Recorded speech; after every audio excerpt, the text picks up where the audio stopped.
USCHO.com. This is the USCHO Spotlight, a weekly podcast from U.S. College Hockey Online at USCHO.com, featuring conversations with college hockey coaches and players and journalists who cover the sport. Welcome to USCHO Spotlight for Tuesday, January 14th, 2020. I'm Ed Trefzger alongside Jim Connelly. Our sponsor is the NCAA Frozen Four, April 9th and 11th in Detroit. For tickets, visit ncaa.com/Frozen4. A big part of our podcast since we got started is talking about rules and officiating. Joining us on this week's episode of USCHO Spotlight, he's a good friend of the program. We usually try to check in once a year. He's the head of Big Ten officials, but he's also the NCAA rules secretary, and that's Steve Piotrowski. Steve, great to talk to you as usual, and it's always nice to check in the middle of the season because officiating, despite the fact that we'd all like to, not notice it, it's always something that people talk about. How's the season going thus far, Steve? Right now, knock on wood, things are going fairly well. We always look to continue to evaluate and have open and honest discussions with each of the conferences and also gender and division specific discussions to make sure that things are going well. As you both know, we're in the midst of coming up to a rule change year. The Rules Committee will be meeting in June of 2020 to discuss any rules proposals or changes or modifications to existing rules, or to possibly add some new things to the rulebook. And we'll jump right into that, I guess, and the one topic that's on most people's minds. And I don't think of this as a referee issue. I think of this as more of a coaches and commissioners issue because it's not really talking about how the game is called as much as how the game is played. It's overtime, and the fact that, right now you have 6 conferences and there's no real standardization. 4 of those conferences are playing 5-on-5 overtime, followed by 3-on-3 overtime, followed by a shootout. And there's a decision of every league game at those levels. But 2 of the conferences, Hockey East and the ECAC, they are still playing the old 5-on-5 overtime games tied if that's the decision at the end that there's nobody scores a goal. It leaves, I guess, a lot to be desired across the country in terms of a standardization. Again, I know it goes beyond referees, but what do you hear? What's been the process like? I know you've had to go through this before 2 years ago and 4 years ago when the Rules Committee was together. How does the process work? And, what do you have? Do you have any gut feeling as to where things are leaning these days? I think we're at a point right now with regard to overtime, and we've been talking, the Rules Committee has been talking about this for a long time, many, many years. And the hotly debated point about overtime is everyone, I think, agrees to the fact that there needs to be a consistent overtime format across all leagues. There are leagues now that feel differently about the 3-on-3 hockey and the shootout hockey, as we have 4 conferences, 4 Division I men conferences that are using, of course, the mandatory 5-on-5 for 5 minutes, and then the 5-minute 3-on-3 followed by the sudden death shootout. There's no question that 3-on-3 hockey is exciting, at all levels internationally.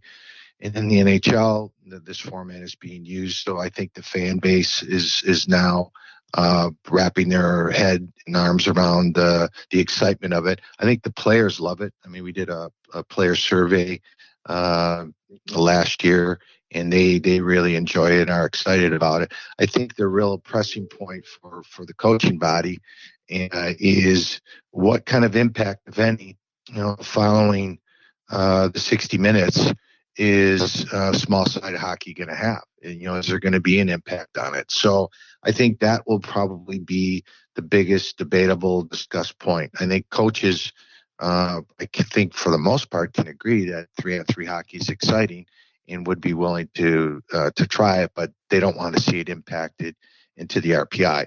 So the Rules Committee is going to be charged with making some tough decisions in terms of getting to a consistent format. Otherwise, we're going to be back in the same situation that we have been for many, many years. Confusion from league to league, gender to gender.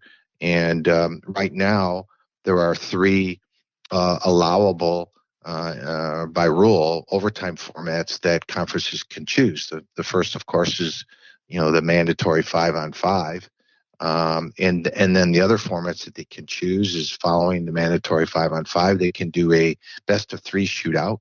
Another option is to use the format that the WCHA, the Big Ten, and the NCHC and Atlantic are using, which is, of course, the mandatory 5-on-5 for 5 minutes, followed by 3-on-3 for 5 minutes, followed by a sudden death shootout. So those are in-season conference-based league options that are available. And again, from a tournament perspective, they can use any of those formats that I just mentioned, or mandatory 5-on-5 followed by a 20-minute, sudden death overtime, which I haven't seen used yet. I don't know what the Beanpot is planning to use in their format, as they have traditionally for years used the 20-minute sudden death overtime format. So we'll see what happens, guys. I think that's probably going to be the big hot debatable topic, and get some tough decisions to make come June. Has there been any discussion about going directly to a 3-on-3 and skipping the 5-on-5 altogether? Yeah, there has been. And again, I think there's some appetite for it by coaches, but linking and tying that piece in of how, if any, the RPI is going to be impacted is going to be the tough point. And the reason it is the Rules Committee has nothing to do with the RPI. That's the Championship Committee. So the Championship Committee has to be a part of this if small-sided hockey, or 3-on-3 hockey, I should say, will be a part of that. The Rules Committee can approve the format, but how it's impacted on the RPI is up to the Championship Committee. Now, you also on the Rules Committee are in charge of women's rules and rules at the D3 level. Would you look to have something that would encompass all of it, or are you just specifically looking for something for Division I men? No, I think the Rules Committee certainly has interest and appetite, I think, as the hockey body does, to have a consistent format across all divisions, across all genders. So it helps everyone understand, and doesn't lead to misinterpreting what format, if any, can be used, which there has been confusion at many levels because of that. So it's important, I think, that we get to a consistent format, as all other sports from an NCAA perspective have a consistent format.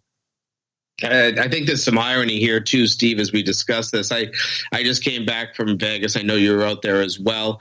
And I talked to both coaches, Nate Lehman and Mike Schaefer, after the championship game on Saturday night. That was a game that went to 5-on-5, then 3-on-3, and then a sudden death shootout. And both of them, and here I am thinking that we have a close consensus and that Hockey East and ECAC coaches are getting on board. Both of them said that they really don't favor the 3-on-3 overtime. And maybe they were talking more of a specific, being an in-season tournament, but they didn't like deciding the games that way.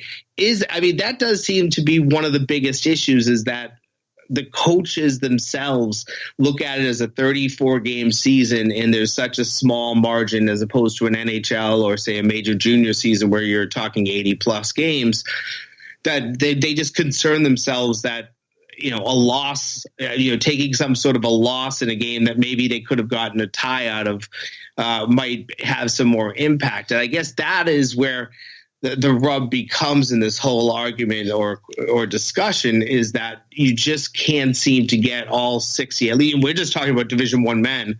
It's hard to seem to get all 60 or even close to that on board. No, there's no question. And I say that with a smile, because you put a bunch of coaches in a room, there's going to be some really good discussion and robust discussion, but it's very difficult to get everyone, particularly in this for this area of overtime, to get on the same page. But I think with in-season tournaments, the Rules Committee did establish an option to use the 20-minute format as an option following the mandatory 5-on-5, but it just makes the game so very long. And but with an in-season tournament profiling, high-profile teams in Division I men's, I can understand where Coach Lehman and Coach Schaefer's comments came from. But again, consistency is the key. What determination is made, certainly we'll have to stay tuned for details on that. More with Steve Piotrowski after this word from our sponsor, the NCAA Frozen Four, April 9th and 11th in Detroit, Michigan. This is the USCHO Spotlight, a weekly podcast from U.S. College Hockey Online. Every time you show up, every time you make your presence heard, whether you clap your hands or stomp your feet, lead the chant or join the chorus. However you choose to be a fan, you make the game. The NCAA Frozen Four, April 9th and 11th at Little Caesars Arena in Detroit. Visit ncaa.com/Frozen4 to get your tickets today.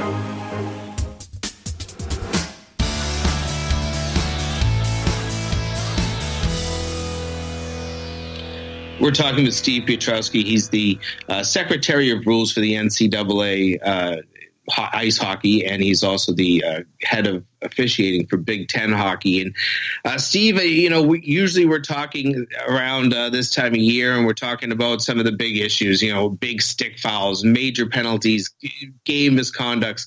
And I know we're getting into some of the more heated times of the season where the games mean a little bit more. Teams and coaches probably feel some more desperation. Maybe you'll get a little bit more rough play. But to this point, I just look at the sheer number of majors, the sheer number of suspensions that have had to be handed out league by league. I feel like they're down, and I can't help but think that has something to do with the way the game has been called over the last couple of seasons, and particularly this season. Do you agree with me? Yeah, I do agree with you, and I think what's impactful in this whole thing is not only are the officials enforcing appropriately the safety violations, contact to the head, hitting from behind, etc., but the players, coaches, and administrators are all supporting what is taking place. And that's a real important aspect of making sure, if we're going to eradicate something that is as serious as those types of hits, that there needs to be a unified support across all four of those areas that I just mentioned, not just the officials enforcing it. But also is impactful, I do believe, is at the grassroots level, from youth hockey on up at every level across the board.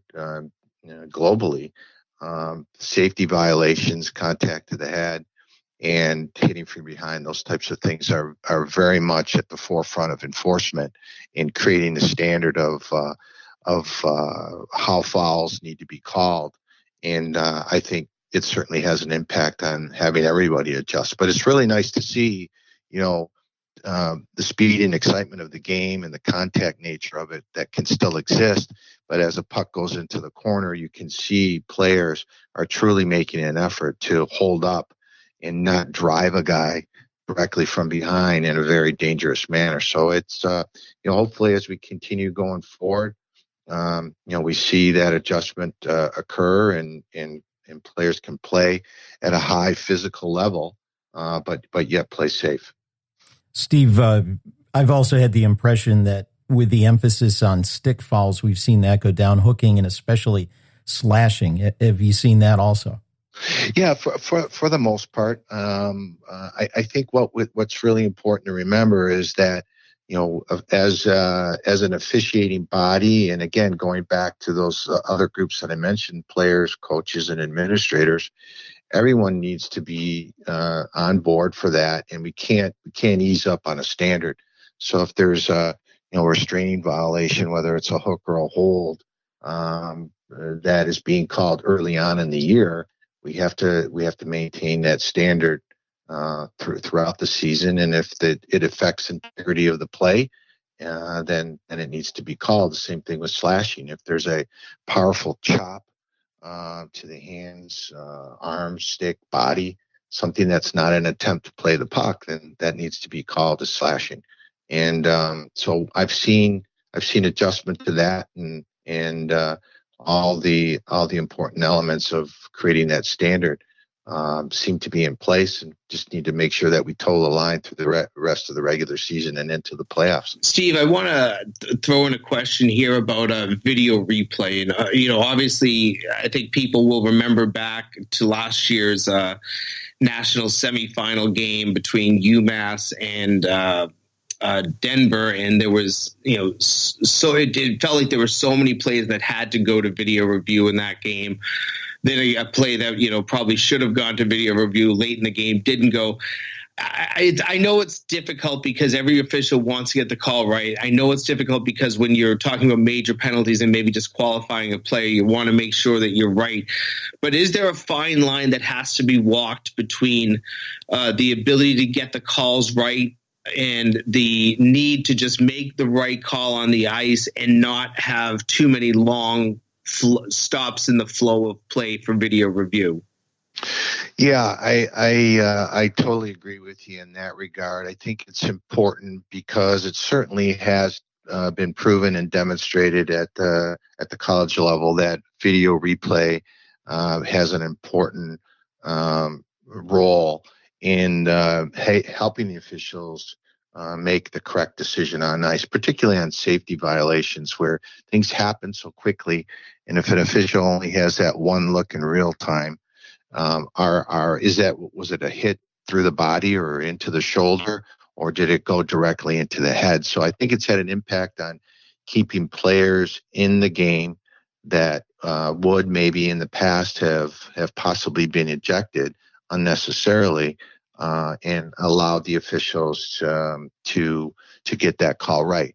Now, what's happened with replay is in many cases it's not the officials in being indecisive in terms of reviewing a play. It's sometimes technology that stands in the way. Not all the time, but many times it's technology that stands in the way. In other words, the officials are waiting for some angles to come back in either the replay system or possibly the technician that's involved in getting those angles back to the official haven't been able to secure that. And then so this waiting and inevitable stalls that occur as a result of it sometimes pull the life out of the game and again add to the perpetuation of decision making and getting to the right decision. So I think we need to give the officials the tools that they need. I think with technology, as it continues to be enhanced year over year, it allows for more rapid decision making and getting those angles back. But a real important aspect for the officials to remember is helping the coaches during the game to understand why there's a delay, and that communication process between the officials and the coaches are very important in decision making. If there's going to be a delay and they're waiting for a feed to come back from the replay system, then that needs to be communicated right away to coaches, because that's sometimes where their frustration comes. They don't understand, what's going on, but we got to keep them informed. We've got to keep them posted in terms of what's happening. And we also have to keep them updated in terms of why the officials are going to replay. So the public address system is a help to that, but also one of the officials at least can go to the benches and communicate to the coaches that this is the reason we're going to review. We're going to take a look at the angles that are available and make a decision. So coaches are not just wondering, hey, was it contact to the head? Was it, hitting from behind, or was there some other violation that is now stalling the game? And therefore that uncertainty leads to some level of frustration. But just to give you an idea how successful video replay can be, in the Big Ten Conference last year, I think we had about 175 reviews. It seems like a lot, but the average length of time for that review to come to a decision was about 1 minute and 8 seconds. So much of that in those circumstances were going in, if there was uncertainty, leading to a final decision, a confirmation had been made in a reasonable amount of time versus some lengthy reviews. Now, were there outliers to that? Were there more lengthy reviews? Certainly there were, but in the majority of cases, you have an average time of 1:08, which is moving the game pretty well. Steve, something we've talked about in the past that seems to be happening a little bit more is assigning officials from another conference when two teams are meeting from two different conferences in a non-conference game. For example, I saw one earlier this year. It was an Atlantic team and an ECAC team with a Hockey East crew, and that seemed to work out pretty well and to the satisfaction of both teams. Is that something that is going to continue or maybe increase? And maybe as a follow-up to that, could that be a precursor of assigning crews nationally, or is that really off the table? Well, to answer the first question, we've at the Division I men's level, we've been working very closely together for many years on sharing officials, during regular season, whether it's for tournament play or even for conference games. I use officials from Hockey East and ECAC and WCHA. And likewise, many of the other conferences share officials with share my officials and officials from other conferences. So it's again an opportunity to demonstrate nationally that it doesn't matter where an official is from, that they're going to go out there and enforce the NCAA standard as appropriate and can work together and do a good job in those games, no matter where their conference affiliation may be. So it's good. All the Division I men's supervisors are cooperating, and we've been doing this for quite a few years now, and we're going to continue to do that into the future. Now, second part of your question, from a national assigning body, I'm not sure we're close to doing anything like that. The challenge is with each conference involved with assigning, there'd have to be a whole lot of organization or reorganization in terms of acceptance of that and where the officials are going to come from, and making sure that there's a fair distribution of officials and assigning to games at all levels. Doesn't matter what conference. So yeah, I'm not sure we're close to that, but there continues to be some discussions about it. And even discussions regarding the possible addition of conferences working together, like the WCHA and Big Ten have been working together. I have them come out annually to our training camp in September, and participate in the training activities and preseason training activities that we do. In the East, the Hockey East, the Atlantic, and the ECAC have agreed to get together in their preseason clinics, which makes sense to get everyone together, hear the same message on rules as Frank Cole and I would go out and present rules information for the beginning of the season. And then it allows those conferences to separate following those discussions in their individual meetings. So it's getting a unified body of officials all together. So that makes tons of sense. So there's lots of positive movement in that regard to help getting a unified, consistent message out there. Steve, before we let you go, and I know we'll talk again at the Frozen Four as we always do, but one thing that I've heard this year multiple times from multiple coaches I don't think I'd ever really heard before is the need for coaches to emphasize to their players that a good career after playing the game is to officiate, because their belief is that people that have played the game, particularly at the Division I college hockey level, have such a good feel for the game. in recruiting, is that something that maybe you've ever talked to coaches about or would consider? Because it does seem that you get a few there. I look at Hockey East right now, and there's probably a half dozen, maybe even more officials that played the game in the league. And it does seem that their level of their comfort in the league and in the game is pretty high. Is getting past players, alumni of the college hockey game involved in refereeing a priority? Absolutely. And I've been doing that for years, quite honestly, guys. We have, I would say, probably 6 to 8 officials on my staff that were not necessarily all of them played in the conference, but they've played at the collegiate level or a high level of some type, whether it's Division III college hockey or junior hockey in the USHL or North American League. So bringing on an athlete like that who's athletic, can skate, and we can teach them the fundamentals and basics of positioning and mechanics, certainly would escalate a former collegiate player's career quite rapidly. Number one, because of the athleticism involved, but also from the acceptability and credibility side of things. They have those intangibles that certainly are part of their mentality, feel for the game, understanding those types of things. So it's a matter of continuing to get the message out there. And it's also, quite honestly, allowing players to wrap their head and arms around it and have an appetite for it. I've talked to many student athletes, and lots of times they shy away because they see the challenges that occur on the ice level, from the robust discussions that occur with benches and frustrations and those types of things, and that pushes them away.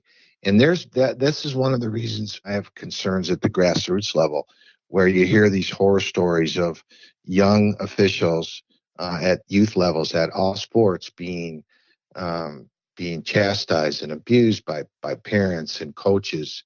And it pulls them out of the officiating loop at an early level where you want to see guys continue to develop. So we've got to continue to look at all sides of this, from developing the grassroots level to acquiring officials who have played the game prior and certainly are comfortable with entering the game as an official after their playing days are concluded. Well, you certainly make some really good points there.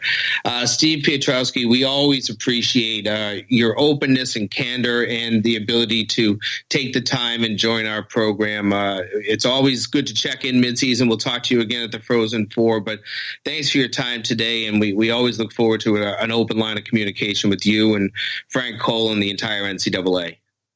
No question, guys. Thanks for having me on. All the best. We'll see you very soon in Detroit. Jim, the topic of former players becoming referees is an interesting one. I can think of a couple of prominent names from college hockey that have had good officiating careers. The current men's supervisor of officials in the ECAC, Pete Fiola, was a star Division III player at Elmira and went into officiating. And in the National Hockey League, one of their good young referees is Furman South, who played for 4 years for Robert Morris.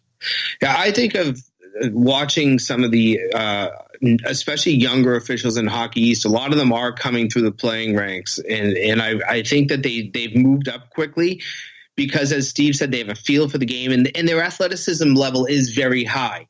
But as he also pointed out, and I think it's a really salient point, is that as a body, and this is not college hockey, this is as a hockey body, we need to find a way to make officiating a more desired profession, because I do think, we've seen so many stories, whether it's football, baseball, or hockey or basketball, the number of officials that are being turned away because of how violent and abusive it can be from the coaches and parents' side at the younger levels. But that continues right up. I mean, I think when you're at the ice hockey, the Division I ice hockey level, you've learned to block it out. But you don't want to lose the good refs when they're young because of the fact that coaches and parents can turn them off. And a big part of that is something that Steve mentioned, communication, not just with coaches, But I like what I've seen from the NCHC and I guess some Big Ten games also, where the officials even are mic'd up and can explain it so that people understand what's going on. So that's a big part of it. The other thing that really struck me as we were talking with Steve is that in past years, our calls with him and Frank Cole and some of the other people involved in rulemaking and officiating have focused around a lot of controversy. There isn't a lot of controversy going into this year's rule book change. And maybe that's an indicator that these guys have been doing a really good job. I think that's certainly something that comes to my mind as well. I think that over the last 5 years, and Steve mentioned how they've been working together to do more regionally based training sessions. And I know the Western officials usually get together out in Minnesota or Detroit. The Eastern officials this year, I think it was Springfield or Worcester was one of those cities out there, able to just sit down for a weekend and get the directives, get the points of emphasis, watch a lot of film, and work on those things. That's a good part. Now, the one thing I'll also say is we're talking to him in the basically the second week of January, and it's usually February where we see some of the emotional fouls and the consequential suspension from league supervisors and commissioners. So I don't want to pat them on the back too much because there is some of the more intense hockey left to be played. But I do think that we are seeing an improved standard, and that helps improve the product on the ice because at the end of the day, it's more about a hockey game and less about the fouls and the officiating. And one final point, we didn't talk a whole lot about video, but Steve did mention about the technology and getting that together. But it seems to me that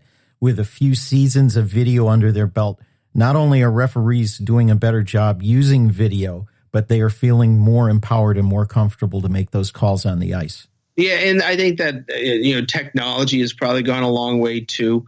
It used to be more difficult to send clips immediately after games, and now you don't even have to wait to get home. You can be at the rink as a referee, and your supervisor can send you a clip. You can, if you keep an iPad with you, watch it on your iPad. If not, you watch it on your phone. Then maybe you look at it again on a bigger screen when you get home.